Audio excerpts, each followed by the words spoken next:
क्या कहना चाहोगे? बरादर अपने तमाम पत्रकार भाइयों का, पत्रकार दोस्तों का, पत्रकार साथियों का, जो जमहूरियत के चौथे सुतून हैं, इसलिए कि 15 सालों से मैं भी पत्रकार था। आप सबका खैर मकदम इस्तकबाल करता हूँ। अच्छा, कल एक सवाल मेरा आपसे बात रोक के बोल रहा हूँ। आप ये पत्रकार होने की हैसियत से पत्रकार परिषद रखे हो या आप पार्टी आरिफ में भाई जुड़े हो आपने इसलिए? आरिफ भाई आपने बात मेरी मुकम्मल होने नहीं दिया। मैसेज अगर आपने मेरा प्रेस कॉन्फ्रेंस का देखा हो तो यही कह रहा था कि कल तक मैं आप लोगों का साथी था, भाई था, पत्रकार था और इंशाअल्लाह ये सिलसिला जारी रहेगा। कल ऑल इंडिया जनरल सेक्रेटरी राष्ट्रवादी कांग्रेस पार्टी माइनॉरिटी डिपार्टमेंट का मुझे बनाया गया। आज की जो प्रेस कॉन्फ्रेंस आपने सवाल किया, डॉक्टर राष्ट्रवादी में 2 गुट है। राष्ट्रवादी कांग्रेस पार्टी 2 गुट नहीं है भाई, वो एक ही गुट है अजीत पवार साहब की। दूसरी जो पार्टी मिली है वो शरद पवार चंद गुट, वो अलग है। राष्ट्रवादी अजीत पवार साहब को मिली है और कानूनी तौर पे मिली है आरिफ साहब। आज की जो ये प्रेस कॉन्फ्रेंस है वो डॉक्टर जितेंद्र अहवाड के 15 सालों की जो कारकर्दगी है मुमरा की अवाम के लिए सबूत के साथ डॉक्यूमेंट में लेके आया हूँ, वो मैं आपके सामने पेश करूँगा। दूसरा मौजू मेरा यही है कि मैं मुमरा की तमाम इंसाफ पसंद आवाम से ये अपील करना चाहूँगा और आप लोग का सवाल ये बनेगा कि मुमरा की आवाम नजीब मुल्ला को वोट क्यों दे, तो मैं आज बताऊँगा कि नजीब मुल्ला साहब को वोट क्यों दिया जाए। जहाँ तक सेकुलरिज्म की बात हो रही है उस पर भी मेरी गुफ्तगू होगी। ये सिर्फ 3 मौजू हैं। अब 15 सालों के जो अवार्ड साहब यहाँ पर एमएलए 2009 से बनाए गए और मुमरा की आवाम के लिए और कहीं की भी आवाम के लिए ये जो एमएलए हम चुनते हैं वो अपनी बुनियादी सहूलियात के लिए। एमएलए का काम होता है शहर वासियों के लिए, शहर के रहने वालों के लिए अच्छी हॉस्पिटल का इंतज़ाम हो, अच्छे स्कूल का इंतज़ाम हो, अच्छे कब्रस्तान और दीगर जो मसाइल हैं, आज जितने भी बुनियादी इश्यूज़ हैं जो इंसानी ज़िंदगी की बुनियादी ज़रूरियात है, सबसे पहले पैगंबर ने फरमाया है एजुकेशन। एजुकेशन के एतबार से चैलेंज के साथ और ऑल इंडिया जनरल सेक्रेटरी राष्ट्रवादी कांग्रेस पार्टी के होने के नाते से मैं आपसे कह रहा हूं कि आज मुमरा में किसी भी एक पेरेंट से आप पूछ लीजिए, सरकारी स्कूलों की हालत तो तबाह है, लेकिन डॉक्टर जितेंद्र अहवाड साहब के साथियों में यहाँ के कॉलेजेस और स्कूलों को इस तरह से छोड़ दिया है, इस तरह से मनमाने आज़ाद पे कर दिया है कि आप यकीन कर लें हर पेरेंट तड़प रहा। और आप लोग पत्रकार हैं भाई, आपका हक है कि ये जो बात मैं कह रहा हूँ आप पूछिए कि आज कॉलेजेस में कितने डोनेशन लेने जा रहे हैं, लिए जा रहे हैं, स्कूलों के क्या हाल है और किस तरह से लोगों को परेशान किया जा रहा है। तो एजुकेशन के नाम पर 15 साल से मुमरा की आवाम के लिए, मुमरा के नौजवानों के लिए डॉक्टर जितेंद्र अहवाड ने कुछ नहीं किया है। चैलेंज दे रहा हूं, आप लोग जाकर उस पर बात करिएगा। सिर्फ लॉलीपॉप दिया है, बड़े बड़े वादे दिए हैं।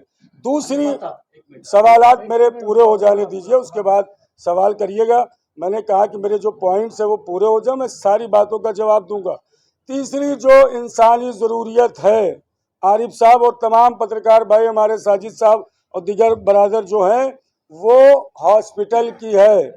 2009 में आरिफ साहब जब डॉक्टर जितेंद्र अहवाड चुन के आए हैं, एएमएम वैली का जो हॉस्पिटल है तब से वो तामीर हो रहा है। आप लोग ने न जाने कितनी बार खबरें चलाई हैं, 3 मंजिले का हॉस्पिटल, 1 मंजिले पे कई बार उसकी ओपनिंग हो चुकी। डॉक्टर जितेंद्र अहवाड उनके साथियों ने उसकी क्रेडिट भी ले लिया, लेकिन आज भी बुनियादी सहूलतों से एमएम वैली कब्रस्तान महरूम है। थोड़ी बहुत सहूलियात है। और अब ये देख लीजिए, ये डॉक्टर जितेंद्र अहवाड साहब जो क्रेडिट ले रहे थे, किसी तरह का कोई रोल एमएम वैली हॉस्पिटल में डॉक्टर जितेंद्र अहवाड का नहीं। इसलिए ये शोर था ना कि प्राइवेटेशन ये हाई कोर्ट का जजमेंट मेरे पास है।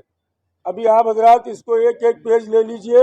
हाई कोर्ट के जजमेंट के बाद मुमरा की आवाम के लिए एमएम वैली जो हॉस्पिटल है उसको कहा गया है कि यहाँ पर फ्री इलाज हो और अभी भी बुनियादी सहूलत नहीं है, जबकि डॉक्टर जितेंद्र अहवाट साहब और उनके साथी कई बार रिबन काट चुके हैं पत्रकार साथियों। ये पेपर मैं आपको दिखा रहा हूँ। अब दूसरी बात आप आ जाइए कि जितने भी वादे 2019 में डॉक्टर जितेंद्र अहवाट साहब ने किया था, मैं पूछना चाहता हूँ मुमरा की आवाम से, कहाँ गया हज हाउस? मैं पूछना चाहता हूँ मुमरा की आवाम से, कहाँ गया माइनॉरिटी डिपार्टमेंट? मैं पूछना चाहता हूँ डॉक्टर जितेंद्र अहवाट साहब उनके साथियों से, कहाँ गया मुमरा का सलाटर हाउस जो पास हो चुका है? आज न जाने कितने मुमरा के नौजवान रोजगार पे लगते। यहाँ पर बीजेपी कहकर आप नजीब मुल्ला की मुखालिफत कर रहे हैं। ये इलेक्शन मुमरा की आवाम की सहूलियात के लिए है या नफरत फैलाने के लिए है? कहाँ गए डॉक्टर जितेंद्र अहवाट? सलाटर हाउस कहाँ गया? अब आ जाइए आरिफ भाई, मैं ज्यादा वक्त आप लोग का नहीं लेना चाहता हूँ। कब्रिस्तान जहाँ हर इंसान को जाना है, इंसानी जिंदगी में कोई बंगले में रहता है गरीब, झोपड़े में रहता है, कोई बिल्डिंग में रहता है, गुजार लेता है अमीरी गरीबी के साथ। मरने के बाद करोड़पति भी और एक गरीब भी 6 गज जमीन में जाता है। किस तरह से सियासत हुई है एमएम वैली कब्रिस्तान पर। और सुनिए, सारे आप लोग मीडिया बरादरान हैं, कुछ बताने की जरूरत नहीं है, लेकिन आज तक आरिफ भाई एमएम वैली कब्रिस्तान किसी भी फिरके को इलाट नहीं कराई गई। एमआईएम के सैफ पठान अभी धरने पे बैठे थे, मैं खुद वहां मौजूद था। बालू पीचड़ साहब और उनके कुछ अधिकारी साथ में मौजूद थे। 2019 से पत्रकार भाइयों वहां पर तदफीन का सिलसिला चालू है। 2023 का पेपर वो भी कारपोरेशन के नाम 7/12 का दिखा रहे थे। तो क्या 2023 तक मुमरा की आवाम ने, जिन्होंने अपने भाइयों को वहां दफन किया, अपने पेरेंट्स को दफन किया, अपने बच्चों को दफन किया, क्या वो अनलीगल जमीन पर डॉक्टर जितेंद्र अहवाट साहब, क्या मुमरा के मुसलमानों के ईमान और जज्बात से आप खेलेंगे? अब उसके बाद सुन लीजिए आरिफ साहब, ये पेपर लेके आया हूँ। 2019 में एमएम वैली कब्रिस्तान का अलॉटमेंट हुआ था। 5 एकड़ कब्रिस्तान, 3 एकड़ 4 कुंटा सुन्नी मुस्लिम करता, 1 एकड़ शिया इस्ना अशरी करता, 20 कुंटा शिया बिल्लोची और क्या बोलते हैं खोजा करता, 15 जो है वो क्रिश्चियन और 7 जो है शमशान भूमि। सारे पेपर मैं आप लोगों को दूंगा, सुनेंगे। डॉक्टर 15 लाख पूरे महाराष्ट्र में शिया रहते हैं आरिफ भाई, चैलेंज के साथ कह रहा हूँ, और 80 से 90 हजार शहर मुमरा में शिया रहते हैं। डॉक्टर जितेंद्र अहवाट 15 सालों से विधायक हैं, इसलिए आज आप लोगों के सामने पत्रकार भाई बनकर नहीं, एक नेता बनकर बात कर रहा हूँ। डॉक्टर जितेंद्र अहवाट को नहीं मालूम था कि मुमरा में कितने शिया रहते हैं। मुमरा में खोजा अलग है या शिया अलग है? मजाक हुआ है। सुनिए, आप लोग प्रूफ के साथ सारी बातें बताऊंगा। सुन्नी कब्रिस्तान का जो हाल है आप लोगों को पता है मेरे बरादरान। अब शियों का सुन लीजिए। 1 एकड़ जो शिया इस्ना शरीफ सादात हैं, उसमें खान पठान सब आते हैं। हमारे यहाँ कोई तफरीक नहीं, असल मज़हब हमारा है। जो भी उसमें आते वो 1 एकड़ कब्रिस्तान भाई जब कारपोरेशन ने दिया, बाउंड्री कारपोरेशन ने मारा, मिट्टी भरनी कारपोरेशन ने किया। हिंदुस्तानी रिपोर्टर पे आरिफ भाई खबर चली है, आप लोग देखिएगा, 10 लाख रुपया के ईसाई जमात ने कारपोरेशन ने जमा किया, और वो 1 एकड़ कब्रिस्तान जो शिया इस्ना अशरी की थी उसको डॉक्टर जितेंद्र अहवाट साहब ने केएसआई के नाम, वो भी पेपर मेरे पास है, अलॉट भी करवा दिया, रजिस्ट्रेशन भी करा दिया। जब मुझे आरटीआई बरादर हनीफ कामदार साहब के ज़रिए से मिली, और उसके बाद खुदा सलामत रखे बरादर सैयद अली अशरफ भाई को, तो उन्होंने बहुत साथ दिया, अल्लाह उन्हें तुले उम्र अता फरमाए। आज वो 1 एकड़ कब्रिस्तान हमें मिली। उन्होंने, यकीन करो आरिफ, ये माहौल हो गया था कि डॉक्टर जितेंद्र अहवाट और उनके गुर्गे और एक जो अधिकारी उनका गोसावी साहब था जो डीएम बना हुआ था, उसकी वजह से हमारे यानी शिया इस्नाशरी और जो हमारे बिरादरान खोजा चाहने वाले शिया इस्नाशरी हैं, उनमें कितने सालों इख्तलाफ कराया। लेकिन आज अल्लाह का शुक्र है, मालूम है, और आज भी चैलेंज के साथ कह रहा हूँ, किसी को पेपर नहीं दिया गया। बस आखिरी बात, मैं अपनी बात ख़त्म कर रहा हूँ, इसलिए कि मैं जानता हूँ कि आप लोगों के पास टाइम नहीं है। ये सारे डॉक्यूमेंट मेरे पास हैं, ये डॉक्टर जितेंद्र अहवाल साहब का इस साल का, जी भाई सब जी भाई मैं बोलने जा रहा हूँ, मैनिफेस्टो है, ठीक है। विकास विकास सारी बातों का आप सुनिएगा। पत्रकार भाइयों, आप लोग तो जमहूरियत के 14 सुतून हो।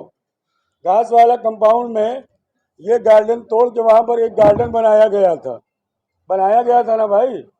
बहुत उसका वावेला शोर शराबा हुआ था। पूरा पेपर एक एक पढ़ के आप लोग इसको स्कैन करिएगा। डॉक्टर जितेंद्र अहवाल साहब, आप मुझे बताइए, जो मुमरा के आवाम के लिए, बुजुर्गों के लिए घास वाला कंपाउंड में गार्डन बनाया गया था, बहुत सारे कामों को आपने गिनाया, उस पर मैं अभी बोलूँगा। उसका जिक्र इसके आपके मैनिफेस्टो में क्यों नहीं है? इसका मतलब हॉस्पिटल के नाम पर लॉलीपॉप देकर मुमरा की आवाम से अभी तक आप वोट लेते रहे। गार्डन के नाम पर वोट आप लेते रहे। एजुकेशन का नंगा नाच शहर मुमरा में नाचा जा रहा है, आप मजे में हैं। सबसे बड़ी बात, टोरेंट। आज आदमी किराए से ज्यादा लाइट की बिल भर रहा है। आरिफ भाई, आप लोग पत्रकार हैं, आपको सबके पास जाना है, लेकिन आप भी फैमिली के साथ हैं भैया। 14-15 हजार की जब बिल आती है ना, दिल तड़प जाता है। एक बल्ब नहीं जलता, एक पंखा नहीं चलता। फिर लोग कहते हैं, अब इसीलिए मैं कह रहा हूँ, दूसरे मुद्दे पे आ जा रहा हूँ। हज आओ, हमें अभी वो दिया गया, उर्दू क्या बोलते हैं, घर क्या बनाया, लाइब्रेरी। भाई आप लोग पत्रकार हो, छान लो यार, तो उसका बजट कितना। और उससे पहले 2019 में मैं पेपर दिखाऊंगा, 2 करोड़ कितने का वो लाइब्रेरी मुमरा में बन चुकी है भैया। मैं आप लोग को पेपर दिखाऊंगा, चैलेंज दे के कह रहा हूँ। वो बन चुकी कहाँ है, और अभी ये जो बनाई गई वो किस तरह हुआ पता है? किस तरह हुआ? बहुत बड़े बड़े दावे, फिर दो दफा आखिर में भी सवाल कीजिएगा, बहुत बड़े दावे कि यहाँ के लोगों को जो है वो मार्केट बना के दे रहे थे। आप लोग ने कवर किया था ना भाई। आज उसी मार्केट को, जी भाई, उसी मार्केट को कारपोरेशन ने तोड़ा लीगल बता के, और बनाया भी। तो ये तो अब मामला हो गया हॉस्पिटल के नाम पे, एजुकेशन के नाम पे, कब्रिस्तान के नाम पे। हर मामले में वार्ड साहब लॉलीपॉप देकर मुमरा को वोट दे रहे हैं। दूसरा जो मेरा मौजू था, इसीलिए मैं कह रहा हूं कि नजीमुल्लाह साहब को वोट क्यों दें। ये इलेक्शन मुमरा कलुआ 149 विधानसभा की जो आवाम है, अपने बुनियादी सहूलत के लिए आपको वोट देना है। अगर आपको अपने बच्चों को अच्छी तालीम देना है, अगर आपको यहाँ अच्छा हॉस्पिटल चाहिए, अगर आपके बच्चों को नशे से पाक करना है, अगर आपको आखिरी जो आपकी आरामगाह है वहां पर किसी तरह की कोई धांधली ना हो, कोई बदतमीजी ना हो, कोई बदतमीजी ना हो, यानी अगर टोरेंट से अगर आपको निजात चाहिए तो नजीब मुल्ला साहब को वोट दीजिए। सारे मुद्दे हर मीडिया जानती है, आप भी एक मीडिया से थे। 15 साल में आपने इन सब चीजों को शायद क्यों नहीं किया? आज आपको ऐसी क्यों नौबत आई कि आपने 15 साल पहले आवाज साहब को लाने वाले भी नजीब मुल्ला गुट को ज्वाइन करके आप सारे इश्यूज को बता रहे, जबकि आप एक मीडिया से थे। आप इसको सारे पेपरों में या अपनी तरीके से आपके चैनल के थ्रू से भी इसको शायद कर सकते थे। फिरदौस आपा, बहुत अच्छा आपने सवाल किया। खड़ी रहिए, जाइए। नहीं जवाब कैसे सुनिए सुनिए आप, नहीं मैं जवाब दूंगा सलीम भाई।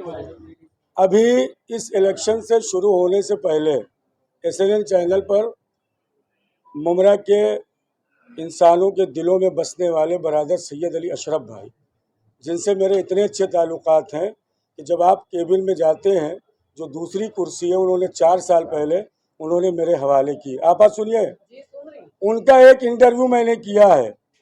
इलेक्शन का आगाज भी नहीं था। फिरदौस आपा का जवाब आपको मिल जाएगा। आज जितने सवालात मैंने यहाँ उठाए हैं वही अपने अजीज दोस्त सैयद अली अशरफ साहब से उठाए थे, और उसमें आखिर में मैंने बोला है आपा कि आज पहली बार ऐसा हुआ है कि सैयद अली अशरफ भाई ने इत्मीनान बख्श जवाब नहीं दिया। अभी SNN चैनल पर, यूट्यूब पर आपको वो इंटरव्यू दिखा दूंगा। सैयद अली भाई साहब की बात नहीं करी मैंने मुद्दों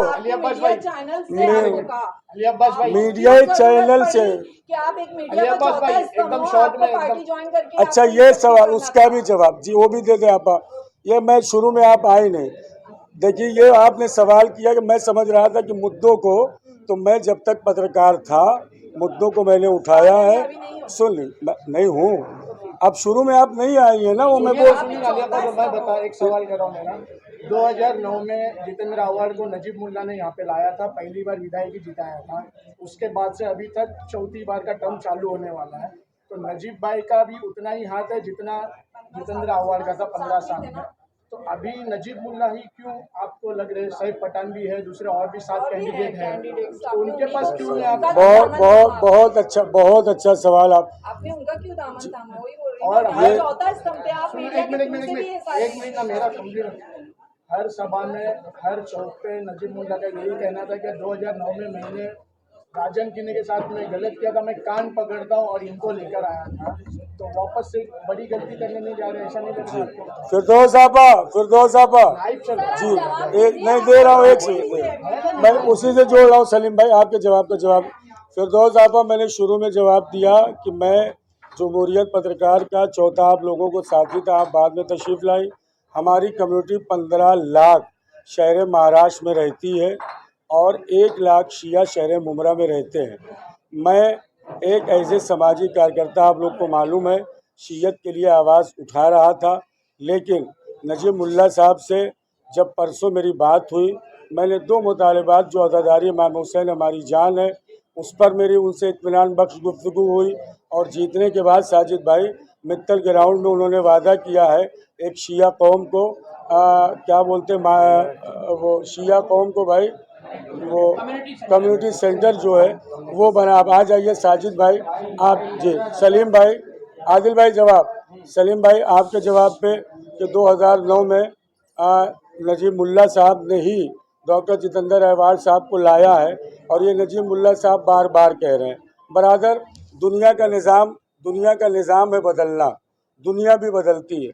आप लोगों ने देखा होगा कई स्टेट ऐसे हैं जहां एक हुकूमत जो है वो 5 साल रहती है और 5 साल के बाद चेंज हो जाती है।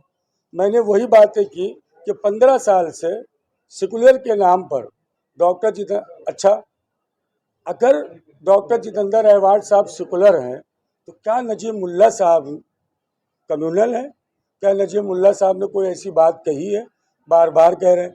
अजीत पवार साहब ने पूरे महाराष्ट्र में सबसे ज़्यादा 10% मुसलमानों को टिकट दिया। वो आए थे योगी आज। अच्छा, आप आज अलायंस है, सियासत की एक मजबूरी होती है, हमारा नुमाइंदा वहाँ पहुँचना चाहिए। नुसरत, मेरा एक सवाल है, हम लोग मुसलमान हैं, सुनिए मेरी बात गौर तलब। हम लोगों को उलमाए यहाँ के उलमाओं ने कसी तादाद में जमा होकर 2 बार समझाया है कि अगर तुम लोगों ने घड़ी को वोट दिया तो तुम लोग मुनाफिक है और गुस्ताख रसूल है और जहन्नम में रसी जाने वाले हैं। हम लोग तो भाई ये सब सुन करके पब्लिक हम लोग सीधे लोग हैं, हम लोग इसको वोट देने पे मजबूर हो चुके हैं। आप बताइए। देखिए मामला यही है मौलाना लोग, जब याकूब साहब नजीब मुल्ला साहब का जिक्र कलुआ में अवार्ड साहब के लोग करते हैं ना तो वहाँ पे मुस्लिम कहते हैं, और जब मुमरा में उनका जिक्र करते हैं तो यहाँ पर कहते हैं कि बीजेपी को वोट दोगे। अच्छा ये बताइए आप लोग कि सवाल है खुला चैलेंज के साथ, आप ये बताइए मुझे कि 2009 में शरद पवार साहब ने बगैर किसी मामले के बाहर से मुकम्मल समर्थन दिया था। अच्छा, क्या आप लोग गारंटी लेते हैं कि शरद पवार साहब की कुछ सीटें आने के बाद और सियासी जो समीकरण उस वक्त बनेगा, अगर शरद पवार साहब बीजेपी में शामिल हो जाएंगे तो क्या आप पत्रकार भाई मुमरा की आवाम जितेंद्र अवार्ड साहब से हमारा ईमान खतरे में आज हम लोग उसको वोट देना चाहते हैं? नहीं तोड़े जाएंगे, अजानें नहीं बंद होंगी, आप लिखित में गारंटी लेते हैं? मैं अजीत पवार साहब Rashtrawadi Congress Party All India general secretary minority department. Nusrat बहन बहुत अच्छा सवाल किया। मीरा रोड में यूपी की तरह बुलडोजर का मामला था, नेशनल चेयरमैन चैलेंज के साथ कह रहा हूँ, एडवोकेट जलालुद्दीन साहब ने अजीत पवार दादा को बोलकर जब बुलडोजर वहां पहुंचा है, अजीत पवार साहब ने मना किया। योगी ने यहाँ नारा दिया कटोगे तो बटोगे, अजीत पवार साहब ने कहा ये नारा यहाँ नहीं चलेगा। भाई अब बोलने जवाब देने थे। दूसरी बात, आज मौलाना आजाद में 1.5 कितने करोड़ का इजाफा, अजीत पवार साहब यहाँ आए 3 करोड़ हर साल मुमरे की आवाम को देने के लिए। अवाम वादा किया है 10%। अजीत पवार साहब ने, सुनो नुसरत बहन, जो आप मस्जिद की बात कर रही हो ना, अजीत पवार साहब ने महाराष्ट्र में ये हुक्म दिया, जितनी मस्जिदें सलीम भाई, वहाँ पे जो पावर सिस्टम क्या होता है जिससे चार्ज होके वो चलती है, सोलर सिस्टम, ताकि टेस्टियों कोई तकलीफ। अजीत पवार साहब पूरे, जो नुसरत आप सवाल कर रही थी, पूरे हिंदुस्तान में ऐसी राष्ट्रवादी कांग्रेस सियासी पार्टी है कि गजा के लिए दिल्ली में इंटरनेशनल प्रोग्राम मुनक़द किया, 9 जहां के सफीर वहां पे मौजूद थे। हम यहां से लेकर रिलीफ गजा तक जा रहे थे। अजीत पवार साहब आज भी, जो आपने कहा नुसरत भाई सुनिए, अजीत पवार साहब अगर हालात अच्छे हो गए तो आज भी गजा रिलीफ फंड इंशाअल्लाह राष्ट्रवादी कांग्रेस पार्टी। अजीत सवाल नहीं है, क्या लिखित में दे सकते हैं? बेटियों के बुर्के नहीं उतारे जाएंगे, मस्जिदों के गुंबद नहीं तोड़े जाएंगे और मस्जिदों से जो लाउड स्पीकर को नहीं हटाए जाएंगे। आप लिखित में दे सकते हैं, हाँ या ना? लिखित में मैं दे सकता हूं, जब तक अजीत पवार दादा, राष्ट्रवादी कांग्रेस पार्टी, हमारे बरादर नजीब मुल्ला साहब हैं, लिखित के तौर पर ना हमारी किसी माँ बहन के पर्दा उठेगा, ना कहीं से कोई बात होगी। लिखित में दे रहा हूँ नुसरत साहब, उसका जिम्मेदार अली बात होगा। ये एक सेकंड, ए भाई सब बात चुप रही दो, एक सेकंड मंसूर भाई, एक सेकंड पूछ लीजिएगा। मैं नहीं, माफ करिएगा, इसमें क्या हुआ, तारुफ नहीं करा पाया। जैसे हमारे आफ्ताब साहब है, हमारे जफर भाई जो है हमारी पार्टी, नहीं एक सेकंड नुसरत, नहीं नुसरत अब्बा मेहमान हमारे, ये हमारे कर्रार भाई शिया नेशनल वेलफेयर जो कल प्रोग्राम कराया था, वो कर्रार भाई ने कराया था। ये हमारे शब्बीर चाचा है बोरी शिया जमात से, जो इंशाअल्लाह यहाँ पर हिमायत का ऐलान करने आए हैं। ये हमारे दोस्त रफीक भाई अरशद, ये हमारे साथ इस पार्टी में कल शामिल हुए, हमारे बरादर शोर। अब जो सवाल करना है बिस्मिल्लाह।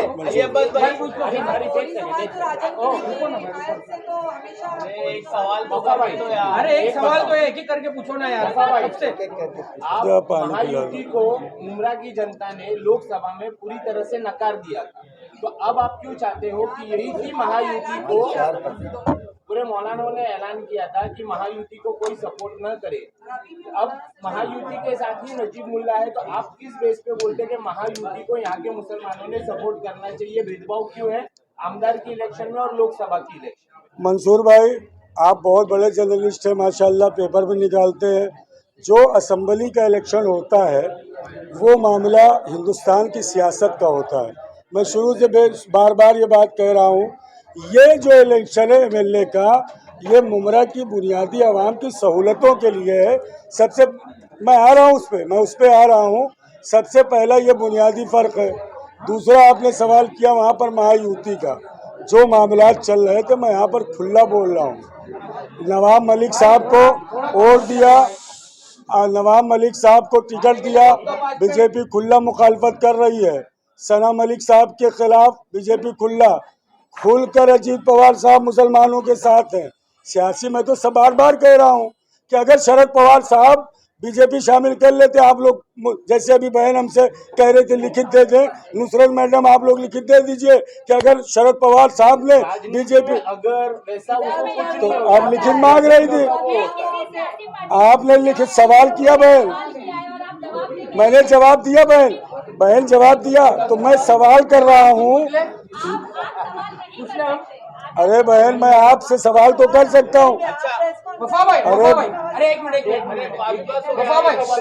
बहुत लंबा हो रहा है। गुलमा से लेके विधायक जितेंद्र वाड़ से लेकर अजीत पवार, नजीब मुल्ला, हर किसी की बात वहीं पे आके रुक रही है कि मैं बचा लूंगा, मैं मस्जिदों के भोंगे बंद नहीं होने दूंगा, मैं आश्वासन देता हूँ। तो क्या मुस्लिम समाज को, चाहे किसी भी फिरके के हो, विधायक जितेंद्र वाड़ की, नजीब मुल्ला की, पवार साहब की जरूरत है? 70 सालों से हम सरवाइव नहीं कर रहे हिंदुस्तान में, तो क्या तासुर देने की कोशिश की जा रही है? बहुत, ये सबसे बड़ा सवाल है। जज़ाकल्लाह, बहुत दिल का छूता हुआ बरादर अजीज आदिल साहब आपने सवाल किया है। यही काश मुमरा के मुसलमानों को, हिंदुस्तान के मुसलमानों को समझ में आ जाए। सबसे बड़ी आज मुसलमानों की मजबूरी यही है कि हमारी हिंदुस्तान में कोई मजबूत क़यादत नहीं है। जब कोई भी बात होती है उलमाए किराम अपने बयानात देते हैं, और जब से ये बीजेपी हुकूमत स्टेट उसमें सेंटर में आई, उलमाए किराम को भी मुख्तलिफ जगहों पर। और जो ये मुस्लिम, आदिल भाई बहुत अच्छा सवाल किया, अगर एक मुसलमान चुनकर आपके असम्बली में जाता है, सोच लीजिए कि हम कह रहे हैं कि वो बीजेपी में बैठ जाए। नजीब साहब तो बीजेपी में नहीं, सलीम भाई, जर्रा बराबर उसके अंदर ईमान होगा तो मुसलमानों पे कहीं आँच आएगी तो उसके अंदर जो ला इलाहा इल्लल्लाह मोहम्मदुर रसूलुल्लाह की गर्मी है खून में, उसका असर दिखाएगी और वो कोशिश करेगा कि मुसलमानों के साथ जुल्म ना हो। काश आज मुस्लिम क़यादत मजबूत हुई होती तो मुसलमानों का ये हालत ना होता। अजीत पवार साहब ने सबसे ज्यादा महाराष्ट्र में, मैं बार बार कह रहा हूँ, जितनी सियासी पार्टियां सबसे ज्यादा मुसलमानों के हुकूक की बात की है। इसलिए मैं कह रहा हूँ कि 20 नवंबर को आप नजीब मुल्ला साहब को 2 नंबर के बटन पर अपना कीमती वोट देकर अब की बार अपने बरादर मोमिन को असेंबली में पहुंचाएं ताकि मुमरा की बुनियादी सहूलियात ठीक हो सके। तमाम पत्रकार भाइयों का शुक्रिया। आप बोल रहे हो कि जिन्होंने हुकूक की बात की आवाज उठाई, 2 वाक्य बताता हूँ। नीतीश राणे का बयान जिसमें था मस्जिदों में घुसकर मारेंगे, रामगिरी का नबी शान में गुस्ताखी, इन दोनों बातों में जब हुई है तो आपकी सरकार में आपने क्या कार्रवाई किया, कहाँ तक बयान आया, असेंबली में आवाज उठी, इसका जवाब क्या हुआ भाई? अरे कोई सवाल करेंगे नहीं, हम लोग आपके जवाब देते रहेंगे। देना जवाब दीजिए, वापस करो ना, पार्टी का सदस्य है क्या भाई एक मिनट, रामगिरी हमारे पार्टी का आइए भाई, गुनाह किसने दाखिल किया? भाई आ गए, खुद जवाब देंगे। तुम लोग ने एक सोचना चाहिए, तुम रामगिरी के कर रहे हो, वो अवार्ड को पूछे क्या कब्रिस्तान की मट्टी 2 साल क्यों नहीं लाया, वाह क्या बात है। स्कूल में क्यों नहीं लाया, सुनो यार, 6 बार टच का तुझे मोर्चा निकाला, टच वाले क्यों देखता है करके चल रहा, जिसकी रिकॉर्डिंग है उसको इलेक्शन से दूर क्यों रखा? रखो ना कैंपेन करने के लिए साथ में। सुनो ना क्या चल रहा है, मैं वजन नहीं रख सकता, इतना ही फर्क है ना। वजन की बात नजीब भाई बात ये है कि उनके पास टॉपिक ही वही है ना, वो उसी को लेके वो कर रहे हैं नजीब भाई। पत्रकारिता के अंदर एक ये चौथा स्तंभ है कॉन्स्टिट्यूशन का, और ये कॉन्स्टिट्यूशन का 4th पिलर है। इसके अंदर पत्रकारिता ने किसने क्या, देखो हम क्वेश्चन आंसर के लिए इलेक्शन नहीं लड़ रहे, किसने सवाल किया आपने किया ना, आपका हमेशा रहता है, थोड़ा हम मुमरा बदलने आए हैं। पत्रकारों को भी, जिसने भी कहा भाई, पत्रकारों को भी अपना बदल करना चाहिए। हम क्वेश्चन आंसर के लिए नहीं आए हैं, हम मुद्दे लेकर आए हैं। हमारे मुद्दे गलत रह गए तो अब हमसे बात करो। आप उनको क्यों नहीं पूछते कि पिछले 1 महीने से इस कैंपेन के अंदर तुम्हारे ताल्लुकात बीजेपी के साथ है, या हमने पुरावे दिए। आपने जितेंद्र आव्हाड साहब को क्यों आज तक पूछा नहीं कि आप गोपीनाथ मुंडे की मदद क्यों लिए थे? आपने क्यों नहीं सवाल पूछा क्या ये सच है कि मारुति की एजेंसी उनको मिली? आपने क्यों नहीं आवाज़ पूछा कि आप बीजेपी के साथ शरीक होने के लिए गए थे कि नहीं गए थे? आपने क्यों नहीं ये सवाल पूछा कि 1989 में शरद पवार साहब चीफ मिनिस्टर थे तो जो 12 बेकसूर मुसलमानों की जान गई थी, फायरिंग भी थी, उसका आज तक मुसलमानों से माफीनामा क्यों नहीं लिया आपने? क्या वो सवाल पूछो। पत्रकारिता भी बदलो, सुनो एक मिनट, पत्रकारिता भी बदलो, मुमरा बदलना। आपको हम हमारा आईना समझते हैं। एक मिनट आपा, एक मिनट। हम चाहते हैं कि हम कहाँ गलत रहे तो तुम हमें जगाए, हम कहाँ गलत रहे तो तुम हमको पटरी पे लाए। वो रिस्पेक्ट से हम तुम्हारे को बुलाते और बात करते। हम सवाल जवाब के फिले, एक मिनट, हम एक ने वो इल्ज़ाम लगाया तो आप आके हमसे उतना सवाल करेंगे। अरे हम कहीं पे भी रहा भटके नहीं। पूरे 1 महीने के इलेक्शन कैंपेन पे हमने डेवलपमेंट की बात की, हमने उनके जो टारगेट थे उसको मुद्देसूद दिया। जब हम काउंटर उनसे कर रहे, आपको कोई जवाब मिला है जितेंद्र आव्हाड साहब से कि वो बीजेपी के क्यों साथ दिए, क्यों आवाज़ी मतदान बीजेपी का दिए? वो क्यों नए गुस्ताखे रसूल के इसमें जब तिरंगा रैली निकाल गई तो क्यों शमीम खान, शानू पठान और जितेंद्र आव्हाड शरीक नहीं हुए? आप गुस्ताखी रसूल की हम क्या बात करते? तो गुस्ताखी रसूल के इसमें 12 मुसलमान 1989 में शहीद हुए, आप पत्रकार भी नहीं रहेंगे जब भी। इम्तियाज एक जलील मिनट भाई, जरा एक मिनट, आप रुकिए जरा वफा साहब। जब वो कहा गया है तो आप क्यों ने उस दौरान उनसे पूछते? मैं तो आपको मालूमात दे रहा हूँ ना, आप क्यों एक नैरेटिव सेट करके वोट को ये कर रहे हो? आपको वोट करना है तो आज गुस्ताखी रसूल याद आई आपको? मैं 1989 की बात कर रहा हूँ। नहीं 1989 की आप बात कर रहे हो तो उनके ऊपर ये इल्जाम लगाया जाता था कि वो इजराइल के अलाकार है, इजराइल बार बार जाते हैं, इस पे आपका क्या बोलना? सुनो, मैंने इल्जाम लगाया? नहीं, मुमरा के एक लोगों मिनट ने सुनो लगाया। सुनो सुनो, जिस चीज का इल्जाम है तो उसका मैंने इल्जाम लगाया तो मुझसे पूछो, मैं पुरावे के साथ दूंगा। मैंने इल्जाम लगाया, रास्ते पे चलते हुए किसी ने या स्टेज पे से किसी के जो शख्स ने इल्जाम लगाया उससे पूछो। आपको मैं ये कह रहा हूँ कि आप पत्रकारिता कर रहे हो, आप वो नैरेटिव लेकर क्यों चल रहे हो? अरे आप क्यों ने आज तक आपके सब प्रेस कॉन्फ्रेंस देखा? मुझे अफसोस है कि आप सब पत्रकारों ने एक बार भी जितेंद्र आव्हाड को बीजेपी के ताल्लुकात के ऊपर पूछा नहीं। आपने एक बार भी पूछा नहीं कि कोणार्क का मैंने एग्जाम्पल दिया था, क्यों प्रसाद लाड के लिए टेंडर के लिए वो झगड़े और रिकॉल करा के प्रसाद लाड को दिलाए? और जब वो बीजेपी का आमदार को मिल रहा है टेंडर तो काम के कौन कर रहे हैं? उनके ही लोग ना। शाकिर का भाई सुपरवाइजर, किसी का दोस्त गाड़ी का कचहरी का टेंडर वाला। आप किस माशरे को किस एंगल पे लेके जा रहे हो? मेरी इल्तिजा है, ये जंग है अवाम को बदलाव लाने की। एक आमदार को नहीं, हमने तो कहा था कि तुम आमदार दो, हम विड्रॉ करते। आपने वो सवाल पूछा, नहीं पूछा तो प्लीज 2 दिन बचा, आपको काउंटर करना है हमारे लिए, हम आवाम के लिए लड़ रहे। आप किस तरीके के बयानात इन लोगों से कर रहे भाई, हैं? एक सेकंड, मैं एक खाना सेकंड, खाने आया हूँ आपके एक प्रेस में सेकंड, नहीं आखिर में।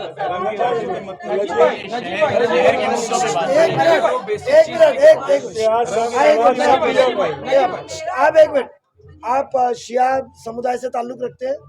नहीं, शिया समुदाय को पूछो, उनको क्या कहा गया कि नजीब आएगा तो आजादारी के अंदर रुकावट होगी?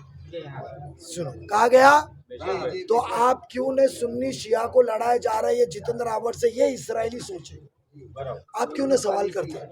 जबकि आपको सब चीज का इल्म है, क्यों नहीं ये सवाल करते आप? मैं आज आपसे सवाल कर रहा हूँ क्योंकि आप भी एक स्तंभ है, पिलर है, मैं भी एक पिलर हूँ। आप मजबूत रहेंगे तो मैं मजबूत तो तुम तो कॉन्स्टिट्यूशन और जमहूरियत टिकी रहेगी।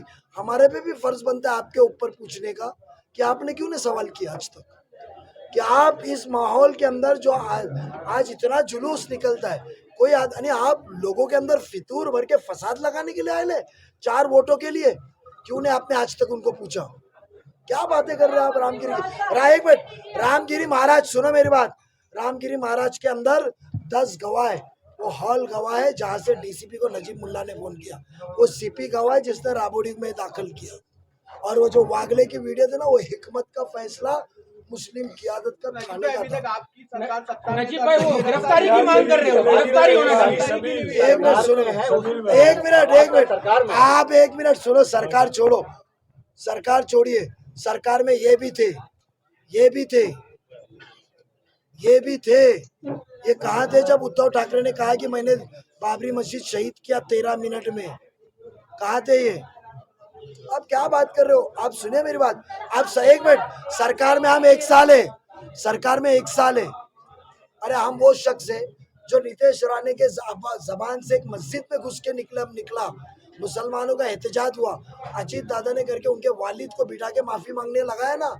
आप क्या बात कर रहे हैं? आप एक मिनट सुनो मेरी बात, आप एक नैरेटिव, आप नीतीश राणे का चीज मेरे पे डालते तो फिर जाके जितेंद्र आव्हाड से रफीक कामदार जी की टीम क्यों नहीं पूछती है कि आप वोट मांगने को आए? जाओ पहले उद्धव ठाकरे की माफी मांगो जिसने बाबरी मस्जिद शहीद किया। पूछेंगे ना? अरे कब? एक मिनट, कब? 23 तारीख को। अरे सुनो ना, 23 तारीख को 1 महीने में नजीब ने आपके हर सवालों के जवाब दिया। बट एक मिनट, आपके सब प्रेस कॉन्फ्रेंस पूछे हमने, आप क्यों ने उद्धव ठाकरे के बारे में पूछे कि आपकी राय क्या, और आपने आज तक उनके साथ क्यों नहीं किया? एक मिनट, कोई पत्रकार उतना सवाल मैं आपकी बात नहीं कर रहा हूँ। एक मिनट सुनो, ये जो नैरेटिव चल रहा है, हमारी उम्मीद क्या है? मैं आपको क्या कहा, मैं रफीक कामदार एक खाली मिसाल थी, तो रफीक कामदार हो, ये भाई हो, कोई भी हो, हम आपको हमारा आईना समझते हैं जो हमको बताए। पत्रकार को हम बेबाक पने से मिलते क्यों है? हमसे भी खामियां होती है कामों में, हमसे भी तवज्जोकार रहती नहीं है। तो हम तो चाहते हैं कि तुम हमको राय दे, हम तुमको राय दें। इलेक्शन का मौजू, आप कोई शहर का काजी चुन रहे, आप कोई शहर का मुफ्ती चुन रहे, सुनो मेरी बात, आप शहर का क्या चुन रहे? आप शहर का मुफ्ती चुन रहे क्या? आप शहर का काजी चुन रहे? आप कौन से का? अरे ये इजरायली जो सोच है ना, भाई इजराइल की यहूदी नसारा कहा जाता है सोच। कौन है वो सोच जो हमारे उलेमा इकराम जो कहते हैं यहूदी नसारा का इंसान है, वो उसकी सोच। आज इतना माहौल अच्छा है, वोट किसको गिरेगा अल्लाह जानता है, बट एक मिल के काम कर रहे। हम क्या अपील किए कल कादर पैलेस में कि सोहेल आपस में लड़ो मत, मोमिन को मोमिन से मत लड़ाओ, तुम तुम्हारा काम करो, हम हमारा काम करेंगे। हम पत्रकारों पे लगाया, अभी मैंने लगाया, वापस रिकॉर्डिंग बताओ। सवाल नहीं, don't put any words in my mouth. शिकायत की आपने? मेरी एक सवाल है, सुनो मेरे, पहले don't put in words in my mouth, मुझे वर्ड्स क्लैरिफाई करो जिससे आपको लगा पत्रकार। मैंने कहा आपका सुना एक सवाल क्यों नहीं पूछते? शिकायत की आपने? शिकायत किया? देखो इल्जाम और शिकायत, सुनो मेरी बात, एक मिनट सुनो, दूसरा भी सुनो आपा। इल्जाम और शिकायत में जमीन आसमान का फर्क है। पॉइंट 1, एक मिनट, शिकायत की और दूसरा क्या क्या अलगाल तोड़ मोड़ के मत बोलो। दूसरा क्या बोला, एक मिनट सुनो, आपसे जैसी उम्मीद है वैसी उम्मीद आपको हमसे, आपको, क्योंकि आप भी हमारा एक पिलर हो कॉन्स्टिट्यूशन का। इसके लिए मैंने कहा पहले आप करेक्शन करो, इल्जाम निकालो, नजीब भाई वो क्या बोल रहे सुन तो लीजिए। इल्जाम निकालो। आप ऐसा मत करो, इल्जाम पहले वर्ड पीछे लो, पहले इल्जाम वर्ड पीछे लो, नहीं जवाब दूंगा, इल्जाम वर्ड पीछे लो। हाँ शिकायत, शिकायत बोल चुका अली हूँ। अब्बास भाई ने जो है आज पत्रकार परिषद की, किसने? अली अब्बास जो तुम्हारी पत्रकार यहाँ किसने रखा था? लाइट चली, बोला अरे यहाँ पत्रकार किसने रखा था? मेरा सवाल होने दीजिए। मैंने खुद रखा। उन्होंने मुद्दों पे बात मैसेज की। आपके ग्रुप में आया था। वो खुद एक पत्रकार है, 15 सालों से अरे ज्यादा। भाई सुन लो यार, सुनो ना यार क्या बोल रहे मैं हैं। करता हूँ कितना सुनेगा ये सवाल? भाई सवाल सुनो, सबका जवाब आप दो। वफा भाई, आप मिक्स मत किया करो, मुझे 2 मिनट। हाँ, ये सुनिए वो तो। खुद एक चौथा स्तंभ आप बोल रहे हैं पत्रकार है, तो वो खुद एक चौथा स्तंभ है। आज कई सालों से भी वो पत्रकार है। इन्होंने सारे मुद्दों पे जवाब बात दिया हूँ। की, आज तो उन्होंने खुद इस मुद्दों पर आवाज क्यों नहीं उठाई इतने सालों में? इसका जवाब मैं आपको दे चुका हूँ भाई। वही सवाल किया था। सुनो सुनो सुनो जवाब नहीं दिया। सुनो सुनो सुनो मैं एक बात बोलूँ, हो सकता है इस पे आप और हम एक राय पे नहीं आएंगे, क्योंकि हर चीज पे पत्रकार और सियासतदार नहीं आ सकते। एक इंसान के 2 किरदार होते हैं।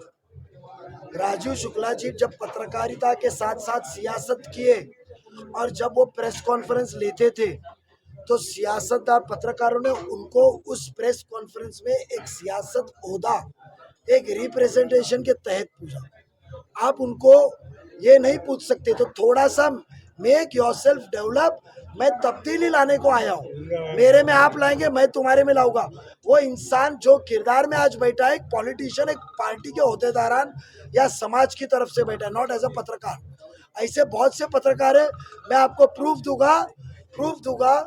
जब वो पॉलिटिशियन करके बैठे ना, तो मीडिया ने उनको पूछी नहीं कि आप ये मुद्दा कर रहे, जब आपके पास माइक था, कैमरा था, तो आपने क्यों नहीं पूछा? बिकॉज उसका रोल अलग है।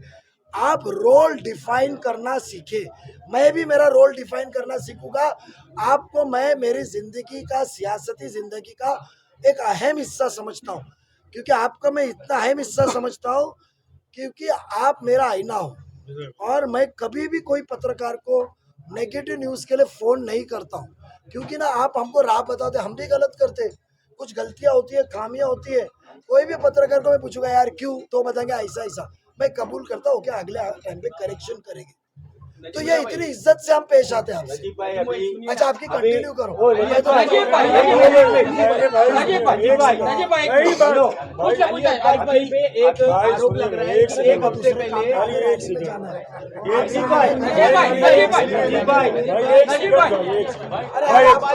मैं खाना खाता नजीब भाई 2 मिनट भाई एक सेकंड अल्लाह की गुस्ताखी करता है उसके साथ था। जिसने अल्लाह की गुस्ताखी करता है वो शख्स के तुम साथ दे रहे हो। अवार्ड साहब अल्लाह की गुस्ताखी करता है, वो शख्स ने गुस्ताखी का अल्लाह के मेरी बात नबी के साथ में गुस्ताखी तो वो तो मरेगा, जैसा करेगा वो अल्लाह। जिसने अल्लाह की गुस्ताखी किया उसका क्या? अरे अल्लाह पहला है ना, उसके बाद नबी सल्लल्लाहु अलैहि वसल्लम है ना।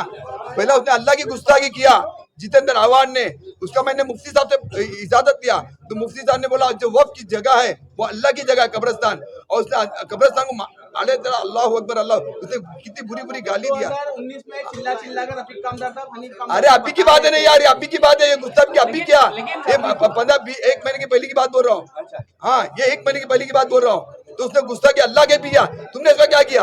उसने अल्लाह के गुस्ताखी किया ना, तुमने पूछे नहीं क्यों? तूने कब्रिस्तान को आड़ा तेरा बोला, मैं इसको गवाह, एक कुरान है मेरे हाथ में। क्या ये कुरान शरीफ में पढ़ रहा हूँ, मैं कुरान शरीफ पढ़ के उठ के आया कि उसने अल्लाह की गुस्ताखी किया, तुमने तो पूछे क्या? अरे अल्लाह की गुस्ताखी किया तो पूछना चाहिए ना, अपना हक है ना पूछना। हाँ तो पूछो ना उससे, मैं कुरान लेके बोल रहा हूँ ना। हाँ अरे मेरी बात सुनो, मैं 1 मिनट मैं हल्फ देके बोलता हूँ। उसने अल्लाह की गुस्ताखी किया तो उससे तुमने सवाल किया क्या? मैंने पहले भी बोला, तो मेरी बात सुनो, उसने अल्लाह की गुस्ताखी किया, नबी सल्लल्लाहु अलैहि वसल्लम की गुस्ताखी तो क्या? वो तो मरेगा सड़ के, वो तो अल्लाह को सड़ा देगा, वो जानी को सड़ा देगा अल्लाह, और इसको तो क्या करेगा? यहीं पे देखिए भाइयों, मैंने आपके तमाम पर खत्म किया, जवाब दे चुके हैं। नहीं खत्म हो गई है भाई, मैंने जी भाई एक सेकंड खाली, मैंने सारी बातों का जवाब नजीब भाई को क्यों वोट दे, सारी कारकर्दगी सबूतों के साथ नजीब अवार्ड साहब की जो मामलात थे लाइव मैंने बोला है। नजीब भाई उस वक्त मौजूद नहीं थे, आपके सारे सवालों का जवाब दिया। यहीं पर यह पत्रकार परिषद खत्म करता हूं। आप तमाम लोगों का शुक्रिया अदा करता हूँ। साजिद बाहर कर लो, साजिद बाहर कर लो, बाहर कर लो, बस चलिए।